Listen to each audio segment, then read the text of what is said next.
Okei, eli tervetuloa kaikille tähän webinaariin. Mä oon Tiina Joki ja tämä on meidän toinen webinaari tässä sarjassa strategisesta ajattelusta ja johtamisesta maatilalla. Ja tänään meillä on puhujana Lauri Kettunen, Wiklin talousasiantuntija. Ja ennen kuin me päästään hänet ääneen, niin mä kerron muutaman yksityiskohdan tästä kokouksesta. Eli jos teille tulee kysymyksiä webinaarin aikana, niin laitatteko niitä tuonne Q&A-kohtaan, tai sitten voi laittaa keskusteluunkin, jos se Q&A tuntuu hankalalta, mutta sitten palataan kysymyksiin webinaarin lopuksi ja sitten saatte vastauksia niihin. Ja sitten mä voisin antaa puheenvuoron Laurille. Ole hyvä. Jes, kiitoksia Tiinalle ja lähdetään varmaan viemään aihetta eteenpäin. Kello on jo pykälässä ja sieltä sitten ihmisiä tulee paikalle vielä ketä tulee. Mutta alkuun on varmaan hyvä vähän esittäytyä siitä, että kuka täällä on tänään sitten lauteilla. On Kettusen Lauri, koulutukseltani agronomi tuolta maatalousekonomian puolelta ja agrologi yrittäjyys- ja yritystoiminnan puolelta. Ja kasvanut tuolla Pohjois-Savossa maatilalla Jalamullassa niin sanotusti, tai ehkä enemmän kivien välissä, kun on Pohjois-Savosta kyse. Siellä on työskennellyt vilja- ja erikoiskasvien sekä lypsykarjatalouden parissa. Ja nykyään sitten toimin täyspäiväisenä asiantuntijana täällä Wiklillä talousasiantuntijan roolissa ja olen toiminut tässä nykyisessä positiossa reilu vuoden. Ja toimipaikkana mulla on Ikaalinen kautta Tampere, mutta toimin kyllä sitten hyvin joustavasti ympäri koko Suomen maan, missä nyt vaan tarvetta ylipäänsä on. Toimenkuvaan kuuluu sitten aika laajalla skaalalla erilaista talouslaskentaa, budjetointia ja maatalousyritysten kehittämiseen ja tulevaisuuteen liittyviä työtehtäviä. Aina tuolta tuotannon kasvattamisen investoinneista ja taloudellisten umpikujien selvittämisiin. Hyvin laajalla skaalalla. Ja maatalous ja maaseutu on ollut aina mulla elämässä jollakin tavalla mukana, joten tämä on hyvin tämmöinen luontainen jatkumo sitten olla ja toimia tässä nykyisessä toimenkuvassa.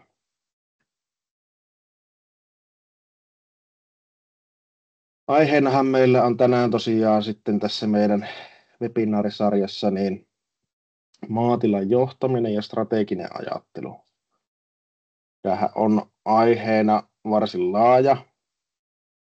Siihen saataisiin varmaan käytettyä niin kuin useampiakin tunteja tämän aiheen läpikäymiseen, jos hyvin syväluotaavasti lähdettäisiin siihen paneutumaan.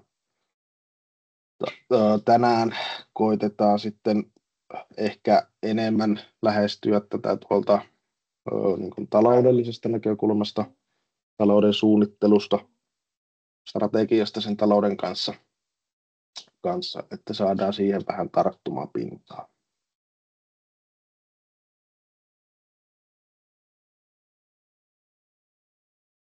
Minkä takia sitten ylipäätään maatalousyrityksen johtaminen on aika paljon tapetilla ja minkä takia siihen sitten on järkevää ja kannattavaa panostaa nykypäivänä?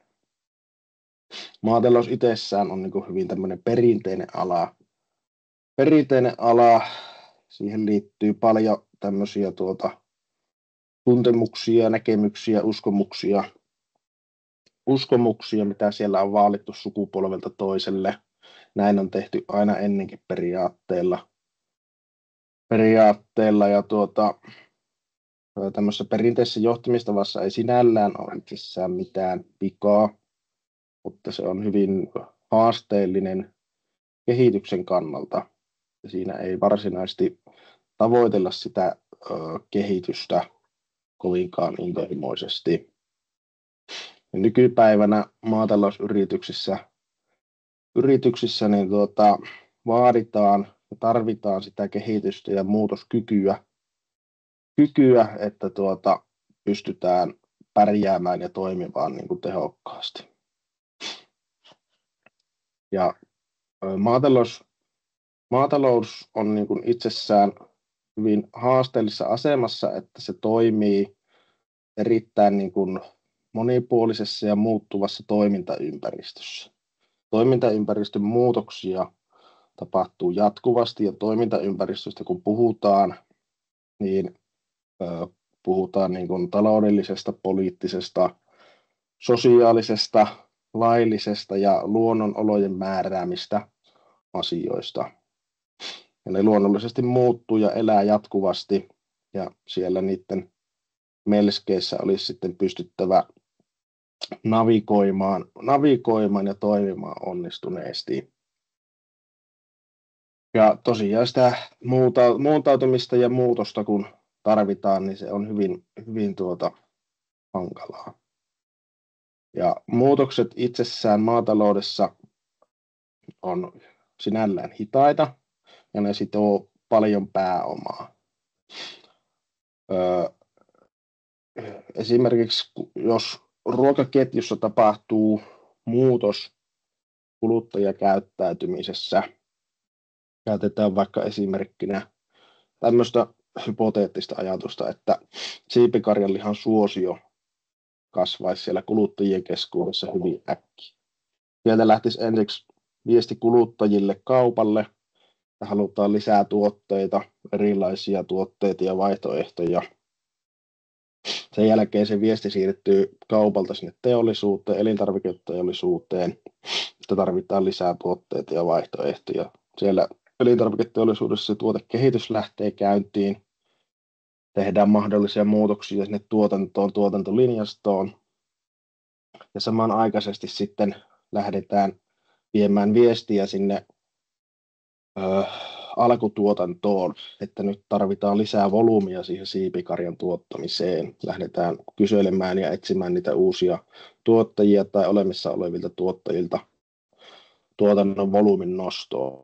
Ja sitten siellä maatiloilla itsessään lähdetään sitten tekemään niitä investointisuunnitelmia ja lopulta rakentamaan ja kasvattamaan, lisäämään sitä tuotantoa.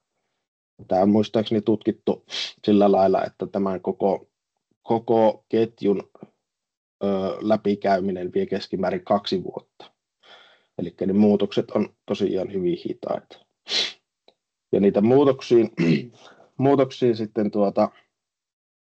niihin tarvitaan monesti niitä investointeja, ne tosiaan vaatii sitä pääomaa, joka on sitten myös usein vierasta.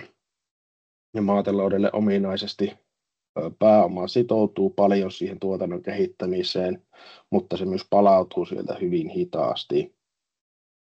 Ja se sitten tarkoittaa käytännössä sitä, että ne tehdyt muutokset, mitä päätetään tehdä, niin ne on hyvin pitkäaikaisia ja sitovia. Esimerkiksi lypsykarjanavetan rakentaminen, niin lähestulkoon ainoa tapa saada se investointi maksettua, vieras pääoma maksettua pois, on se tuotannon ylläpitäminen. Ja näistä syistä muun muassa niiden tehtyjen päätösten tulee olla erittäin tarkkaan harkittuja ja perusteltuja. Toinen asia, mikä sitten tässä maatalousyrityksen johtamisessa korostuu, minkä takia siihen tulee kiinnittää nykypäivänä huomiota, on maatalouden rakennemuutos. Viimeisen 10 vuoden aikana maatalouden rakenne on muuttunut aika radikaalisti. Tähän on koostanut 10 vuodelta tämä vuosi mukaan lukien eläinyksikkömäärien ja viljelyalojen kehittymisen keskimäärin maatiloilla noissa muutamassa eri tuotantosuunnassa. Ja näistä voi lukea sen, että se on käytännössä lähes 1,5-kertaistunut se eläinyksikkömäärä ja viljelyalat. Ja tämä johtuu hyvin pitkälti siitä, että tilamäärä on vähentynyt hyvinkin radikaalisti, jolloin sitten jäljelle jääneet tilat on ottanut ne vapautuneet resurssit käyttöön.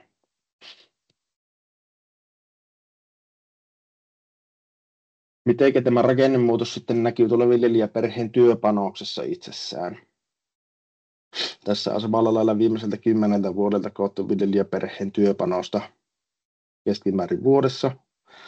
Ja kuten tästä nähdään, niin täällä ne muutokset ei ole ollut niinkään radikaaleja. Sinne maatalousyritykseen laitettu työpanos on pysynyt suurilta osin samana, vaikka sitä tilakokojen kasvua on tapahtunut melko paljon. Tämä selittyy hyvin pitkälti teknologian ja automatisaation kehittymisellä ja sitä kautta myös sen työn tehostumisella. Mutta toki myös sitten tämä tilakoon kasvu ja sen vaatima palkattu ulkopuolinen työvoima selittää osittain sitä, että tämä viljelijäperheen oma työpanos ei ole samalla lailla kasvanut kuin se tilakoot. Kuten edellisesti ja tästä diasta voidaan nyt vetää semmoisena yhteisenä johtopäätöksenä, niin resurssit ja volyymit kasvaa, jonka takia työtä tulee tehostaa ja sitä kautta sitten se yrityksen johtaminen ja siitä saatavat hyödyt korostuu.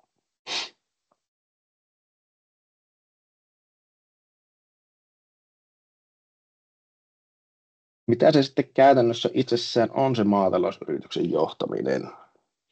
Tähän kuvaan on koittanut raapasta en varmasti läheskään kaikkia, mutta jossakin määrin niitä asioita, mitä siihen maatalousyrityksen johtamiseen vaaditaan, mitä se pitää sisällään. Ja käytännössä voidaan sanoa, että se johtamisen tehtävien skaala menee sieltä niin sanotusta toimitusjohtajan edustustehtävistä aina henkilöstöhallinnon kautta taloushallintoon ja ihan näihin niin sanotun sihteerin rooliin, plus sitten kaikki muu siltä väliltä näiden varsinaisten maatilan käytännön hommien lisäksi. Maatalousyrityksen johtaminen se on hyvin laaja-alaista ja sen alle sitten nivoutuu kymmeniä eri kohtia, mistä pitää huolehtua ja myös sitten niiden kohtien alakohtia. Että muiden alojen yrityksiin verrattuna maatalousyrittäjän tulee siinä johtajan asemassa varmasti niin kuin hallita asioita huomattavasti selkeästi niin kuin laajemmalla skaalalla, isommassa mittakaavassa. Ja tästä syystä sen johtamisen tulee olla tehokasta, hyvin organisoitua, mikäli halutaan, että se yritys menestyy ja kehittyy sen ajan mukaan. Ja tämän maatalouden rakennemuutoksen kautta maatalousyritykset on muuttuneet ehkä enemmän kohti varsinaisia yrityksiä pois sieltä niin sanotusta perinteisestä perheviljelmistä.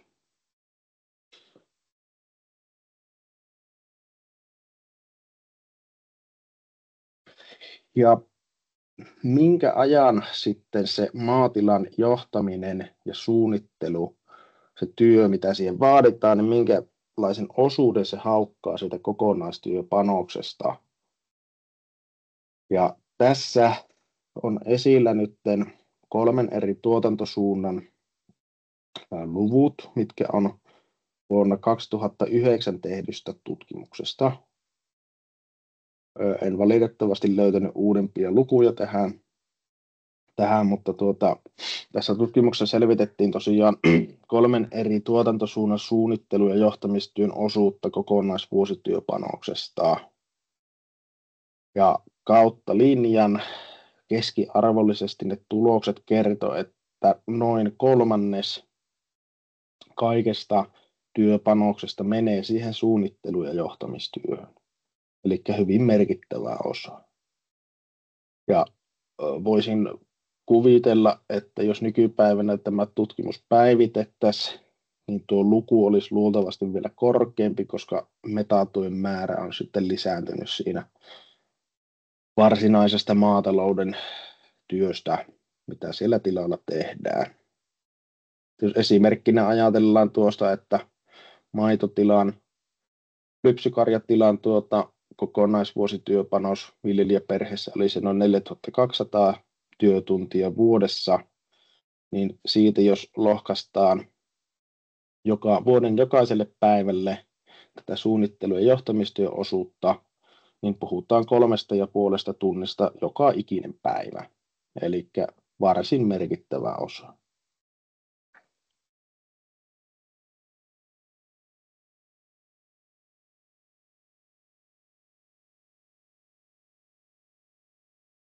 Sitten jos lähdetään miettimään tätä strategista johtamista sen maatalousyrityksen johtamisen niin kuin työkaluna ja apuna. Ja tähän nyt on vielä koottu tätä, että miksi siihen johtamiseen panostettava, toimintaympäristön muutosta, rakennemuutosta, teknologian kehitystä ja automatisoitumista jo tuossa sivuttiinkin. Mutta mainitaan tähän nyt vielä hieman tuosta tuotannon kehittämisen vaatimasta pääoman sitouttamisesta ja vieraan pääoman tarpeesta. Eli luonnollisesti kun sen pääoman tarve kasvaa, niin se tuo mukanaan sitten lisää riskejä sieltä rahoituksen kautta. Sitten jos ne riskit konkretisoituu, niin sitä kautta sitten tulee yleensä enemmän vahinkoa aikaiseksi, eikä niitä saada niitä riskien tekemiä haittoja välttämättä enää oikaistua. Mitä riskejä sieltä tulee, niin ne voi olla lainojen korkomuutokset tai korkoheilahtelut, tuotannolliset ongelmat, jolloin ei saadakaan enää sitten maksettua suunnitellusti sitä rahoitusta pois, jonkun tilan henkilöstön jäsenen sairastuminen, pahimmassa tapauksessa kuolema, joka vaikuttaa sitten sinne tilan toimintaan radikaalisti. Nämä kaikki tavallaan vähentää sitä liikkumatilaa siellä riskirajoilla, mitä enemmän sitä vierasta pääomaa siellä on kiinni. Sitten markkinoiden muutokset. Ollaan siirrytty koko ajan lähemmäs vapaata markkinataloutta myös maatalouden markkinoilla. Hyvä esimerkki, maitokiintiöiden poistuminen tuossa noin 10 vuotta sitten. Mitä se aiheutti maitomarkkinoille, tuottajahinnoille Euroopan unionin sisällä. Tarkoittaa myös käytännössä sitä, että tuottajahinnat ja tuotantopanosten hinnat seuraa varsin tehokkaasti toisiaan, että jos tuottajahinnat jostain syystä nousee, niin myös tuotantopanosten hinnat nousee sitten tietyllä viiveellä ja toisinpäin. Tämä tarkoittaa käytännössä sitä, että katteet on pieniä, tulos tulee tehdä joko kasvattamalla volyymia, eli tuotantoa lisäämällä, tai sitten haettava tai erikoistuttava tuotannollisesti hyvin radikaalisti ja haettava sieltä sitten hintakilpailukykyetua sieltä tuotteiden hintojen kautta.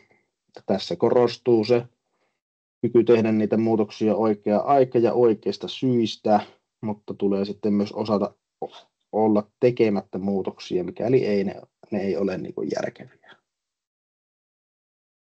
Strategisessa johtamisessa avainasemassa on itsessään yrityskokonaisuuden hallintaa. Eli sitä maatalousyritystä pitää pystyä hallitsemaan ja eritoten ymmärtämään yhtenä kokonaisuutena. Pitää osata hyödyntää olemassa olevia resursseja ja tuntea ne. Kaikkea ei tarvitse eikä voikaan tehdä itse. Pitää olla myös kykyä delegoida niitä tehtäviä eteenpäin. Ja tämä johtamisen tärkeys korostuu, kun toimintaa tehostetaan ja tuottavuutta nostetaan. Ja millä keinoin sitä itse strategista johtamista voidaan lähteä tekemään tai viemään eteenpäin? Niin käytännön työkaluja siihen ja osa sitä strategista johtamista on strateginen ajattelu ja suunnitelmallisuus ja sen strategisen ajatteluketjun haastaminen. Ne on hyvinkin avainasemassa, kun aletaan harjoittamaan ja viemään tilalla eteenpäin tätä strategista johtamista.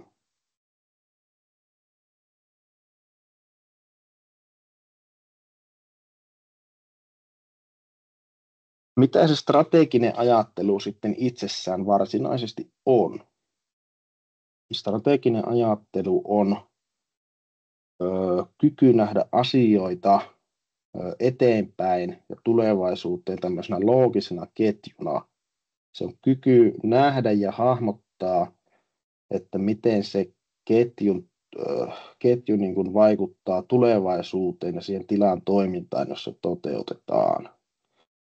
Se on myös erinomainen tapa niin kuin pohtia ja käydä läpi eri vaihtoehtoja ja niiden mahdollisuuksia ja haasteita siellä tilalla.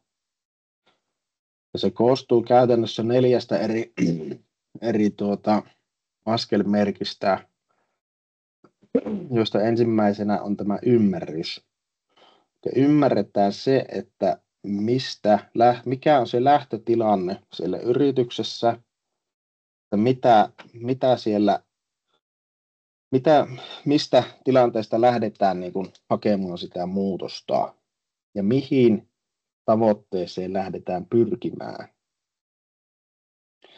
Tämän jälkeen tulee sitten näkemys siitä, että mitä sillä tavoitteella, mihinkä lähdetään pyrkimään, niin mitä sillä tavoitteeseen pääsemisellä voidaan saavuttaa. Tämän jälkeen tulee sitten valinnat, että miten tavoite voidaan saavuttaa ja mitä sen saavuttaminen vaatii. Eli käytännössä niin kuin voidaan puhua taktiikan laatimisesta. Viimeisenä tulee sitten toteutusvaihe, joka sitten siinä vaiheessa niin kuin lähdetään toteuttamaan asioita sen ajatteluketjun mukaisesti ja tavoitellaan sitä perusteltua tavoitetta sen valitun taktiikan mukaisesti.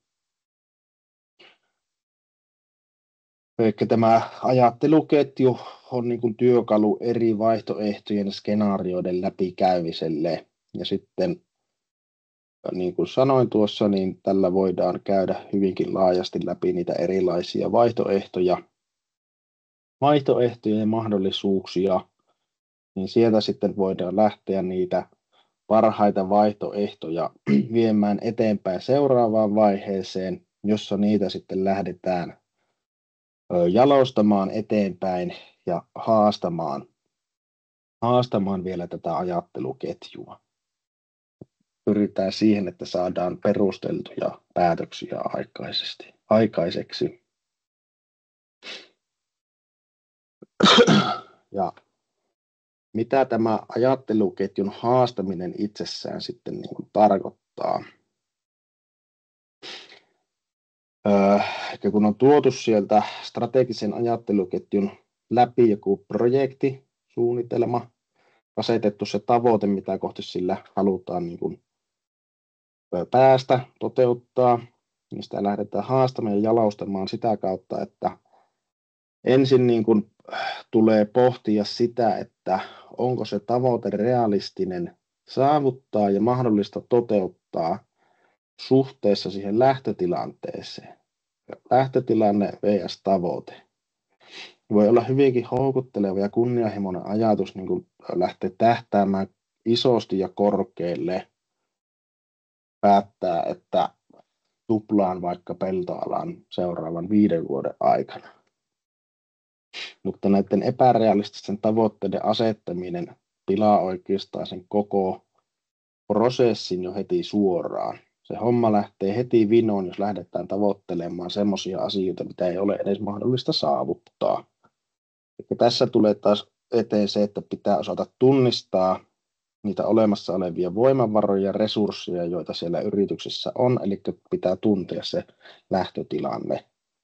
Ja se tavoite ei tosiaan saa olla siihen lähtötilanteeseen nähden liian suuri. Ja mikä on oikeastaan kaikista tärkeintä minun mielestä tässä koko prosessissa on se, että niiden tavoitteiden ja päätösten on oltava perusteltuja ja perusteltavissa.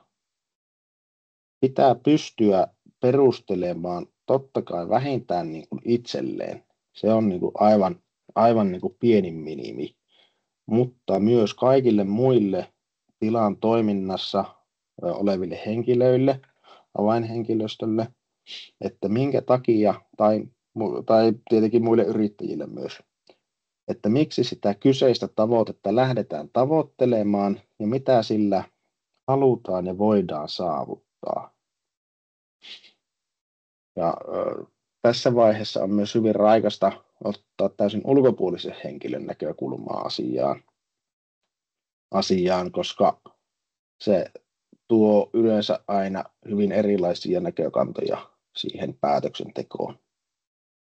Se perusteluiden haastaminen ja avoin keskustelu siitä päätöksenteosta ja tavoitteista tässä vaiheessa niin kuin erittäin suotavaa. Ja pitää pystyä olemaan niin kuin avoin myös muiden mielipiteille ja näkökulmille siihen päätöksentekoon liittyen. Ja jos tämä koko ajatteluketju, prosessi ja sen haastaminen tehdään niin kuin perinpohjaisesti ja niin sanotusti oikealla tavalla, eikä tavallaan törmätä missään vaiheessa siihen tilanteeseen, että todetaan, että ei tämä ole järkevää, niin sitten voidaan siirtyä sen prosessin läpikäyneen projektin kautta tavoitteen kanssa siihen toteutusvaiheeseen. Ja siinä vaiheessa sitten pidetään se tavoite kirkkaana mielessä, luotetaan siihen, että ollaan tehty se prosessi oikein ja perinpohjaisesti, ja se asia, mitä lähdetään tavoittelemaan, niin se on oikea ja oikean suuntaan.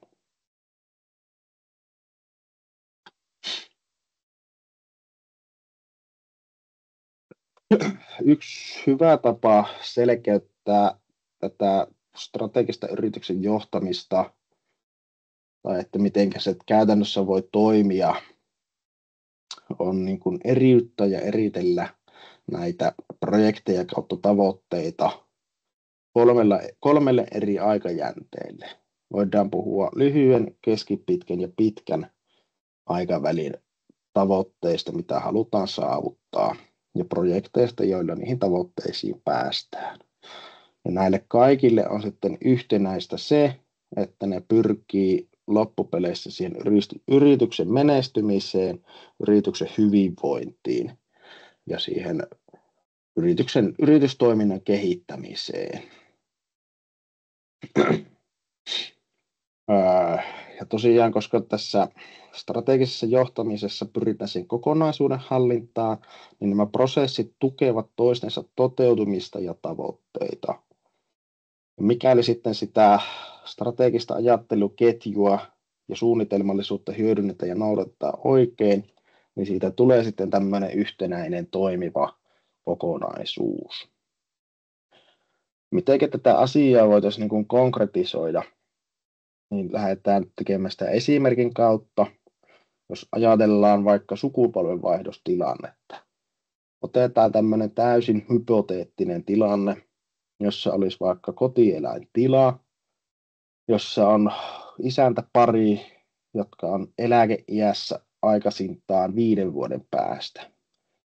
Heillä on jälkikasvua, mutta ei ole tavallaan selkeyttä siitä, että mitkä on tämän jälkikasvun mietteet lyhyen tilanpidon niin kuin suhteen, että haluavatko he siinä jatkaa ja jos haluavat, niin millä tavalla. Lähdetään purkamaan tätä ongelmaa sitten näiden eri aikavälin tavoitteiden kautta. Lyhyen aikavälin tavoitteeksi voidaan ottaa, että selvitetään sen jälkikasvun ajatukset sen tilanpidon ja sen tilan tulevaisuuden suhteen.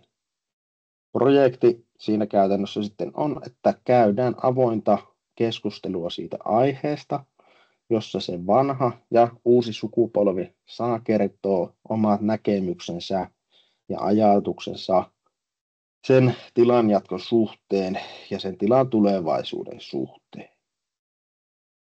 Nyt ajatellaan, että he ovat tehneet tämän lyhyen aikavälin projektin läpi, jonka lopputulemana on sitten, että yksi lapsista haluaa jatkaa tilalla, mutta aikaisintaan 5 vuoden päästä, mutta hän ei halua jatkaa kotieläinten pitoa. Keskipitkän aikavälin tavoite tässä samassa tilanteessa voi sitten olla, että kun on saatu lyhyen aikavälin tavoitteella selvitettyä se, että onko sillä tilalla jatkajaa, niin keskipitkän aikavälin tavoitteena lähdetään sitten huomioimaan sen jatkajan visiota siitä tulevasta. Eli miten se jatkaja näkee sen yrityksen toiminnan kehittämiseen. Ja tässä tilanteessa nyt kun on käynyt ilmi, että jatkaja ei ole kiinnostunut kotieläinten pitämisestä, vaan ajatella, että hän haluaisi jatkaa sitä kasvinviljelytilana, niin projektina sitten keskipitkällä aikavälillä 1-3 vuoden sisällä on se, että tilan investoinneissa ja muussa toiminnassa huomioidaan sen jatkajan tavoitteet ja visiot. Eli käytännössä pyritään minimoimaan sinne kotieläintalouteen laitettavaa pääomaa ja pyritään niin kuin ohjaamaan sen pääoman käyttöä sillä lailla, että se tukee sen jatkajan niin kuin uusia tavoitteita. Ja lopputulema tälle projektille sitten on se, että sillä jatkajalla on paremmat lähtökohdat aloittaa se tilanpito siltä pohjalta, mihinkä sillä tällä projektilla on päästy. Ja sitten tämä pitkän aikavälin tavoite tässä yhtä aikaa on ollut se, että saadaan tehtyä sukupolvenvaihdos. Ja projektina siinä on ollut tämä sukupolvenvaihdosprosessin selvittäminen ja läpikäyminen, mitä nämä keskipitkän ja lyhyen aikavälin tavoitteet käytännössä sitten on ollut. Lopputulema sitten sen 5 vuoden päästä on, että luopujat jää eläkkeelle ja jatkajalla on hyvä aloittaa ura maatalousyrittäjänä, kun siellä tilalla on tehty asioita siihen suuntaan, että on huomioitu tämän jatkajan niin kuin nämä tavoitteet ja toiveet tulevaisuuden suhteen. Ja nämä kaikki projektit voi startata yhtä aikaa, toimia yhtä aikaa limittäin, ja ne kaikki tähtää lopulta siihen, että se yritys menestyy, se tuottaa hyvin ja voi hyvin. Ja sitten tämä nyt oli vain esimerkki käytännössä tästä koko prosessista, että käytännössähän siellä maatalousyrityksessä varmasti pyörii niin kuin jatkuvasti eri niin kuin projekteja ja prosesseja, joissa sitten on paljon lyhyen aikavälin projekteja ja keskipitkän aikavälin projekteja ja sitten vähemmän näitä pitkän aikavälin projekteja. Mutta se on semmoinen jatkuva tavallaan niin kuin mylly, mitä siellä hallinnoidaan ja viedään eteenpäin.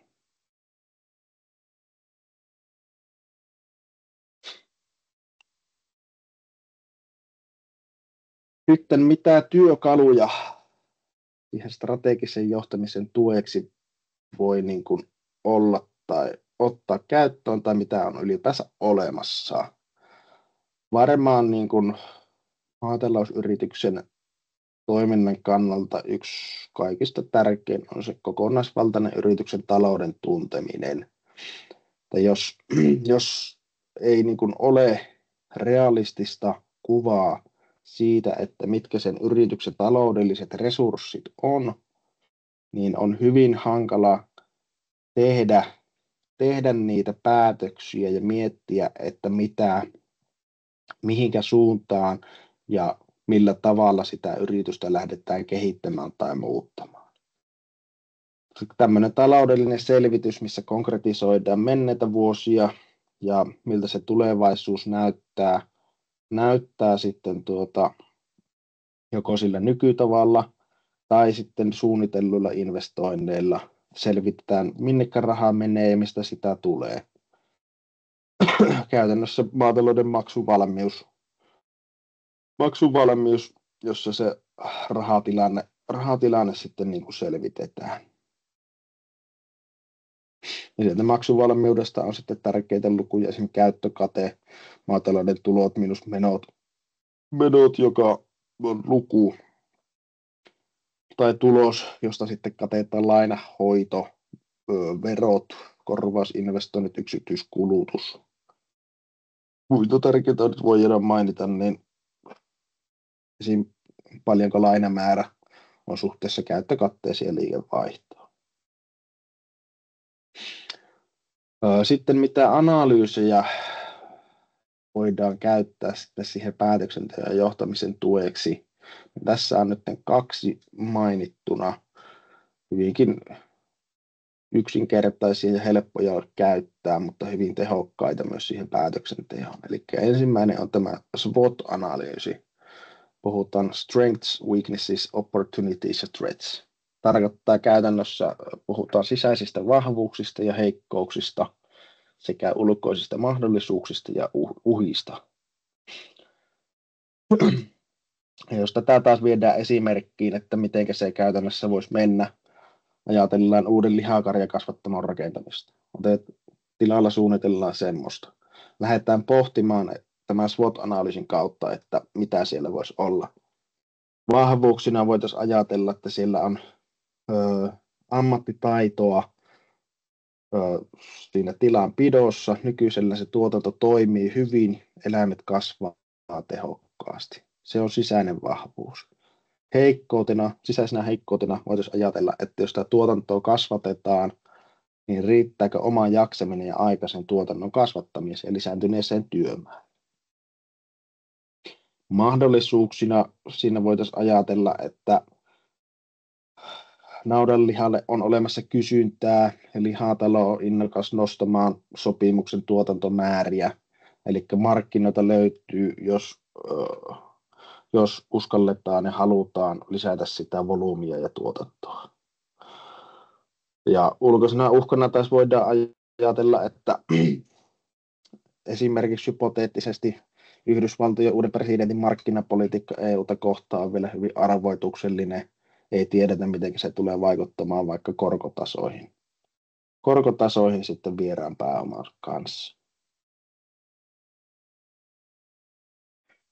Sitten tämä Pestel-analyysi on toinen. Sillä peilataan enemmän niin kuin sen toimintaympäristön kautta, missä maatalous toimii, niin sen vaikutuksia siihen päätöksentekoon ja tavoitteisiin. Pestelhän tulee suoraan sanoista poliittinen, ekonominen, sosiaalinen, teknologinen, ekologinen ja laillinen. Ja siinä niin kuin analysoidaan sitä, että miten nämä eri tekijät vaikuttaa suunniteltuihin päätöksiin, tavoitteisiin ja projekteihin. Jos samalla tavalla ajatellaan hypoteettisesti lihakarjakasvattamon rakentamista, niin poliittinen näkökanta on luonnollisesti maatalouspolitiikka. Missä vaiheessa ollaan menossa CAP-kautta? Onko CAP-kausi päättymässä? Onko se vasta alussa? Jos on vasta alussa, niin tiedetään, että paljonko ne eläintuet esimerkiksi tulee olemaan. Pystytään tekemään laskelmia siltä pohjalta. Jos on lopussa, niin silloin on oma riskinsä siinä, että seuraavalle kaudelle ne tulee muuttumaan. Todennäköisesti laskemaan, harvemmin ne on nousseet. Ekonominen eli taloudellinen. No, voidaan ajatella tuottajahintaa, tuottajahinnan muutoksia, minkälaisia vaihteluita siinä on ollut niin kuin menneisyydessä ja mitä niin kuin tilan talous voisi kestää niiden vaihteluiden suhteen. Sosiaalinen, esimerkiksi kuluttajakäyttäytyminen kaupassa, vaikka ilmastokysymysten vuoksi, mikä nyt on hyvinkin paljon tapetilla naudanlihan suhteen esimerkiksi. Että laskeeko kulutus ja sitä kautta tuotetun lihan määrän tarve, laskeeko ja tuleeko sitä kautta sitten niin kuin tuotantohinnan muutoksia. Teknologinen, onko tulossa jotakin tulevaisuudessa mahdollisesti tulossa tai kehitteillä jotakin teknologisia innovaatioita, mitkä vois merkittävästi edesauttaa tai parantaa sitä tuotantoa, laskea tuotantokustannuksia. Ekologinen, eli käytännössä ympäristö. Varmaan metsäkatoasetus on aika hyvä esimerkki tästä, että minnekä uuden kasvattamon edes saa rakentaa sitten, jos ei saa olla entistä metsän pohjaa tai kaadettua puuta sillä alueella. Ja sitten lainsäädäntö, esim. Eläinten hyvinvointi ja sen asettamat vaatimukset. Paljonko pitää olla esimerkiksi yhtä nautaa kohden pinta-alaa siellä eläimellä, että osataanko se huomioida siellä rakentamisvaiheessa sen muutokset. Tällä PESTEL-analyysillä pyritään siihen, että pohditaan mitä vaikutuksia siellä voisi olla ja pohditaan myös sitä, että miten niihin vaikutuksiin ja muutoksiin voidaan vastata, mitä niin kuin ajatellaan, että voi tulla, niin siinä myös haetaan sitä ratkaisua suoraan, että mitä siellä tilalla voidaan tehdä.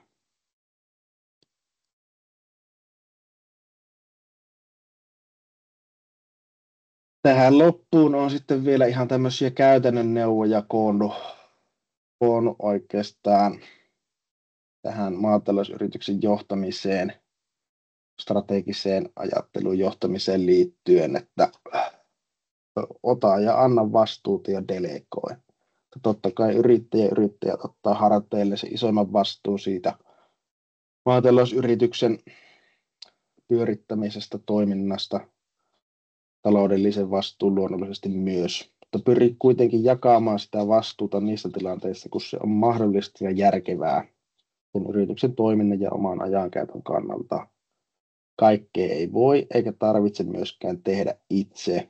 Delegoi niitä tehtäviä tärkeysjärjestyksen mukaan ja muista, että ne osaavat työkaverit, työntekijät, kanssa yrittäjät, niin ne on kultaakin kalliimpia sen yrityksen toiminnan kannalta. Sitten tämä perustelee.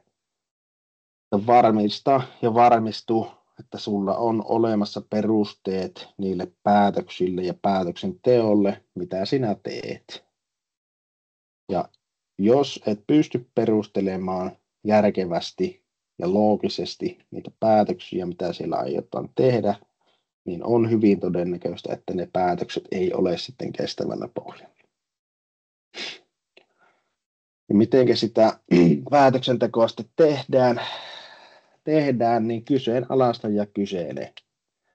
Mistä, mihin, miksi, miten, mitä. Kun kuvittele, että ottaisi 4-vuotias lapsi pahimmassa mahdollisessa kysely-iässä. Mistä lähdetään liikkeelle, mihin tavoitteeseen pyritään, miksi tavoite halutaan saavuttaa, miten se voidaan saavuttaa, mitä tavoitteen saavuttaminen vaatii. Tätä kyselyketjua käy läpi siinä päätöksenteossa ja sieltä hae sitten niitä perusteluita sille päätöksenteolle. Sitten tämä ole avoin keskustelulle, niin keskustelun kautta voi saada uusia näkemyksiä ja tulokulmia sen johtamisen ja päätöksenteon tueksi. Siinä keskustelussa ei kannata pelätä esittää niitä omia päätöksiä ja pohdintoja, mutta kannattaa sitten myös olla valmis ottamaan vastaan sitä uutta näkökulmaa. Ja siinä kannattaa nähdä se kritiikki ennemminkin niin kuin mahdollisuutena. Keskusteluissa, varsinkin kun käydään tämmöisiä keskusteluita yrityksen kehittämisen muutosten suhteen, niin siinä voi hyvin helposti leimahtaa. Varsinkin jos on kyseessä maatalousyritys, jossa toimii yhtä aikaa vanha ja nuori polvi. Siellä voi olla hyvinkin suuria näkemyseroja asioiden suhteen. Tiedän tämän myös omasta kokemuksesta tuolta maatalouden saralta ja sekä ihan arjesta vaimon kanssa käytävistä keskusteluista, että sitä kritiikkiä voi olla hyvin hankalaa ottaa vastaan rakentavasti. Ja puhun tästä nyt omasta puolestani. Mutta sitten yritystoimintaan liittyvissä asioissa, niin muista ja pyri olemaan sen yrityksen johtaja, joka pyrkii ja tavoittelee sen yrityksen menestymistä ja ota se kritiikki vastaan mahdollisuutena. Kaikkea kritiikkiä ei tietenkään tarvitse ottaa vastaan niin kuin likasankona, vaan sen kritiikin annettajan on ihan samalla tavalla pystyttävä esittämään perustelut sille esitetylle kritiikille. Ja jos hän pystyy sen kritiikin esittämään perustellusti, niin siitä voi seurata hyvinkin paljon hyvää sen päätöksenteon ja tavoitteiden saavuttamisen kannalta. Ja viimeisenä asiana, mitä tähän haluaisin vielä sanoa, niin tämä strateginen johtaminen, ajattelutapa, päätöksenteko, niin se sopii aivan kaikille maatalousyrityksille kokoon ja yhtiömuotoon katsomatta. Ja se ei ole tavallaan siitä kiinni, että olitko osakeyhtiö, maatalousyhtymä tai perinteinen maatalousyritys. Olipa sulla 20 hehtaaria tai 200 hehtaaria, ei sillä ole mitään väliä. Tätä pystyy hyödyntämään aivan kaikessa. Se kannattaa muistaa. Hyvä. Tässä oli mun esitys oikeastaan tässä vaiheessa. Kiitoksia kuuntelusta. Toivottavasti sieltä saitte jotain uutta tarttumapintaa asioihin ja tässä vaiheessa varmaan lopetellaan sitten nauhoitusta ja voidaan käydä noita kysymyksiä läpi sitten, jos semmoisia on. Oliko Tiina linjoilla? Joo, kiitos Lauri. Ja meillä olisi pieni palautekysymys. Me laitan